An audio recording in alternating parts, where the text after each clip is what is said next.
Hello friends, आपका स्वागत है आपके चैनल ब्रेन फूड में। जैसा कि आपको थंबनेल देखकर ही पता चल गया होगा कि इस वीडियो में हम किस टॉपिक के बारे में डिस्कस करने वाले हैं। इसमें हम ये जानेंगे कि आप अपना पेपर एग्जामिनेशन हॉल में किस टाइप से अटैम्प्ट करें कि आपके पेपर में अच्छा स्कोर करने में वो आपकी हेल्प करे और आपका जो पेपर है वो सही टाइम पे ख़त्म भी हो जाए। तो इसमें कैसे अटैम्प्ट करना है, वैसे तो आपने बहुत टाइम से मतलब बोर्ड के भी एग्ज़ाम दे रखे हैं, बट आप इसमें आपको कॉलेज के जो पेपर हैं उसमें आपको किस टाइप से अटैम्प्ट करना है क्वेश्चंस को, क्योंकि ये स्कूल के जो एग्ज़ाम्स होते थे उनसे बहुत डिफरेंट होता है। तो इसमें इस वीडियो में हम यही जानने वाले हैं। तो मैं आपको पहली टिप्स ये देना चाहूँगी कि आपको पहले जो पेपर आपको मिलता है तो उसमें आपको 15 मिनट पहले पढ़ने के लिए दिए जाते हैं। तो आप उसमें ये मत सोचना कि हाँ मैं इन 15 मिनट में इन क्वेश्चंस को पढ़ूंगा तो मैं कंफ्यूज हो जाऊंगा और या तो मैं जो मुझे आता भी होगा वो भी मुझे नहीं आएगा, या नहीं आते हुए क्वेश्चन को देखकर मैं घबरा जाऊंगा। ऐसा नहीं सोचना, आपको फर्स्टली उन क्वेश्चंस को एक बार अच्छे से पढ़ना है,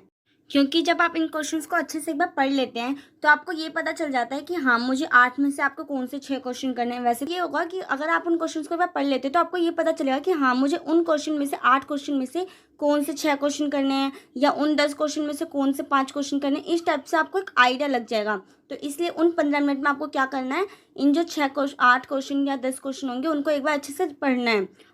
फिर थर्ड टिप्स ये है आपके लिए कि जब आपने क्वेश्चन को सिलेक्ट कर लिया कि हाँ आपको 6 क्वेश्चन ये करने हैं, उसके बाद आपको ये सोचना है कि आपको पहला क्वेश्चन कौन सा अटैम्प्ट करना है। जो आपको फर्स्ट क्वेश्चन है वो कौन सा अटैम्प्ट करना है, उन 6 क्वेश्चन में से आप कौन सा क्वेश्चन पहले अटैम्प्ट करेंगे। तो आपको पहले ये करना है, जो थर्ड टिप्स में आपको ये सोचना है। उसके बाद आपको ये पता ही है कि अगर जो क्वेश्चन आपको अच्छे से आता होगा पहले आप उसी को अटैम्प्ट करें, क्योंकि एक तो आपको उसमें कम टाइम भी लगेगा और आपको वो अच्छे से क्वेश्चन आता होगा तो आप उसको अच्छे से एक्सप्लेन करके और उसमें आपको ज़्यादा टाइम वेस्ट भी करने की ज़रूरत नहीं पड़ेगी। और ऐसे जो आप अगर क्वेश्चन को अच्छे क्वेश्चन से स्टार्ट करते हैं तो आपका जो टीचर अगर पढ़ेगा, कोई भी पेपर स्टार्ट करेगा चेकिंग करना, तो एक टीचर पे भी अच्छा इंप्रेशन जाता है। जैसे हम बोलते हैं ना, first impression is last impression, तो उसी टाइप का एक आपके क्वेश्चन पे भी जो टीचर का इंप्रेशन होगा वो अच्छा ही होगा। तो इसलिए आप उसको उन क्वेश्चन से स्टार्ट करना जो आपको क्वेश्चन अच्छे से आता हो।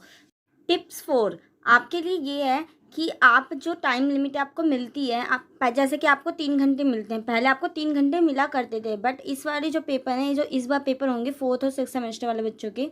उसमें आपको 3.5 घंटे मिलने वाले हैं। तो आप उस 3.5 घंटे को इस टाइप से क्वेश्चन के फ्रेम में डिवाइड करें ना कि आप एक क्वेश्चन पे कितना टाइम देते हैं। जैसे कि पहले अगर आपके 3 घंटे के पेपर होते थे तो आपको एक क्वेश्चन का आधा घंटा मिलता था कि हाँ अगर आपके 6 क्वेश्चन करने हैं आपको, तो उस हिसाब से आपको हर एक क्वेश्चन के लिए आधा घंटा मिलता था। तो इस टाइप से आप क्वेश्चन को पहले फ्रेम कर लें कि हाँ इस क्वेश्चन को आप कितने मिनट आपको इस क्वेश्चन पे देने हैं। तो अगर आप ऐसा कर लेते तो एक तो आपको ना ही टाइम वेस्ट होगा और आपको ये भी पता चलेगा कि हाँ आपका टाइम आपके टाइम लिमिट में ही हो रहा है, और आपको ऐसा नहीं होगा कि एंड टाइम पे आपके जो टाइम है वो ख़त्म हो जाए। ऐसा भी नहीं होगा, आपको इस सिचुएशन से भी बच पाएंगे आप, अगर आप इस टाइप से अगर अपने क्वेश्चंस को टाइम लिमिट के अकॉर्डिंगली डिवाइड करते हैं। और हाँ, अगर आपको कोई क्वेश्चन अच्छे से आता होगा तो आप ये कोशिश करना कि जितना क्वेश्चन में जितना आपको टाइम लगाना चाहिए उससे कम से कम 5 मिनट पहले आप जो अच्छे से क्वेश्चन को आता होगा, क्योंकि आपको उसमें ना तो सोचने की इतनी ज़रूरत पड़ेगी और आप उसको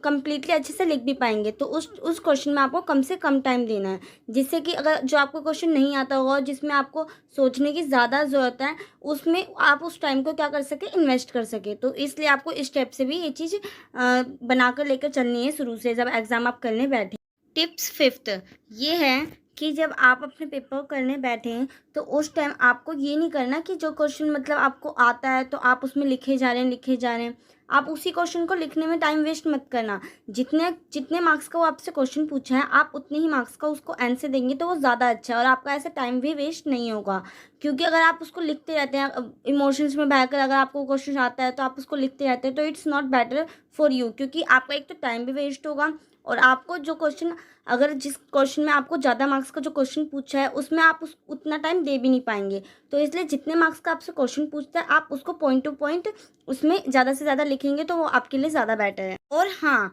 कई क्वेश्चंस के ना ऐसे दे दिए जाते हैं, वो कर दिए जाते हैं, उन्हीं क्वेश्चनों को ना 2-3 टुकड़ों में तोड़ दिया जाता है। जैसे मैं आपको एग्जांपल देती हूँ कि आपको दे दिया जाएगा कि हाँ वैश्वीकरण को परिभाषित करें और फिर उसके आर्थिक आयाम, फिर सेकंड जो ए पार्ट कर दिया कि वैश्वीकरण को परिभाषित करें, फिर बी पार्ट कर दिया आपको कि उसकी आर्थिक जो आयाम है उसके बारे में डिस्कस करें। तो इन क्वेश्चन में भी ऐसे करके आपको पॉइंट टू पॉइंट उसमें आपको मार्क्स लिखे होते हैं, तो जितने मार्क्स का वो क्वेश्चन आपसे ए जैसे पार्ट जो पूछा है आप उसको उतने ही एक्सप्लेन करें, और फिर ऐसे जो बी पार्ट है उसको जितना मार्क्स का पूछा आप उसको उतना एक्सप्लेन करें। और साथ साथ जो आपके ये जो दोनों पॉइंट है ना आप उसको इकट्ठे करें, ये ना करें कि पहले ए कर दिया और फिर बाद में आप ए बी कर दें। ये आपके लिए ज़्यादा बेटर होता है, क्योंकि जब ए और बी पार्ट एक साथ रहते हैं ना तो टीचर को चेक करने में भी आसानी होती है और आपको दिखने में जो पेपर है वो भी अच्छा लगता है। और जो ये मैंने आपको 5 पॉइंट बताएं ये आपके पेपर के लिए बहुत ज़्यादा मोस्ट इंपॉर्टेंट है। और साथ में मैं आपको एक और टिप्स ये देना चाहूँगी कि जब आप अपने पेपर को करते हैं तो कई स्टूडेंट की है ना ये चीज़ होती है ना कि कई स्टूडेंट सोचते हैं ना कि अगर हमसे 5 करने को बोला गया है या 6 करने को बोला गया है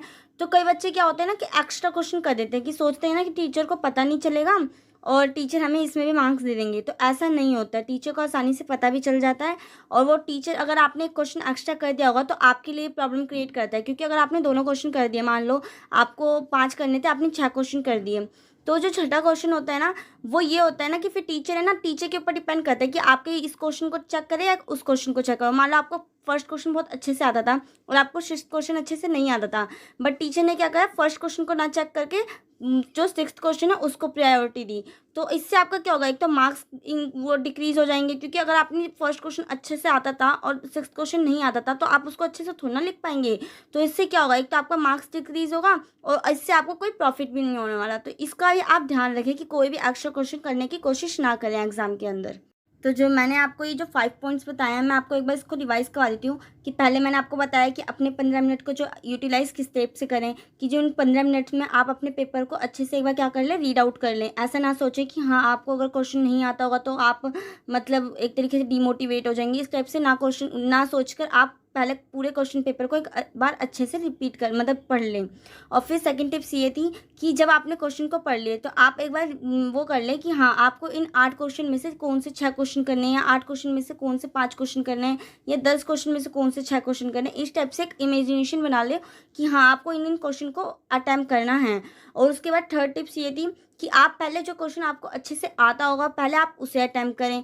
फिर फोर्थ टिप्स में मैंने आपको ये कहा था कि आप क्या करें कि अपने क्वेश्चन के अकॉर्डिंगली जो टाइम लिमिट है उसको मतलब डिवाइड कर लें, कि जो टाइम है आपके पास उसमें आपको एक क्वेश्चन में कितना टाइम देना चाहिए, आप उस टाइप से इस क्वेश्चन को क्या कर लें, डिवाइडेड कर लें। फिर फिफ्थ टिप्स आपकी ये थी कि आप अपने टाइम को वेस्ट ना करें। मतलब क्या ना करें कि कई बच्चे होते हैं कि एक क्वेश्चन उनको आता है ना तो उसी में ही अपना क्या कर लेते हैं, पूरा टाइम मतलब लिखते रहते उसी को लिखते रहते हैं, ये नहीं सोचते कि हाँ मुझे बाकी क्वेश्चन भी करना है। तो आप ऐसी गलती ना करें अपने पेपर के टाइम पे। तो अगर आपको ये मेरी जो वीडियो ये ऐसे वीडियो है ना, जितने भी बच्चे होते हैं, मान लो कोई भी एग्ज़ाम आप देते हैं, आप चाहे बोर्ड का एग्ज़ाम दे रहे हो या किसी भी का भी एग्ज़ाम दे रहे हो, ये उन सभी बच्चों के लिए बहुत हेल्पफुल वीडियो है। तो अगर आपको ये मेरी वीडियो अच्छी लगती है तो प्लीज़ इसे लाइक करें और इस चैनल को सब्सक्राइब करें, जिस पे आपको ऐसी और इन्फॉर्मेटिव वीडियोस प्रोवाइड होती रहती हैं। तो और अपने फ्रेंड्स को भी शेयर करें कि जो आपके फ्रेंड्स हैं ऐसी मिस्टेक ना करें पेपर के अंदर जिनसे उनका जो पेपर है वो छूट जाए या कोई भी प्रॉब्लम क्रिएट हो।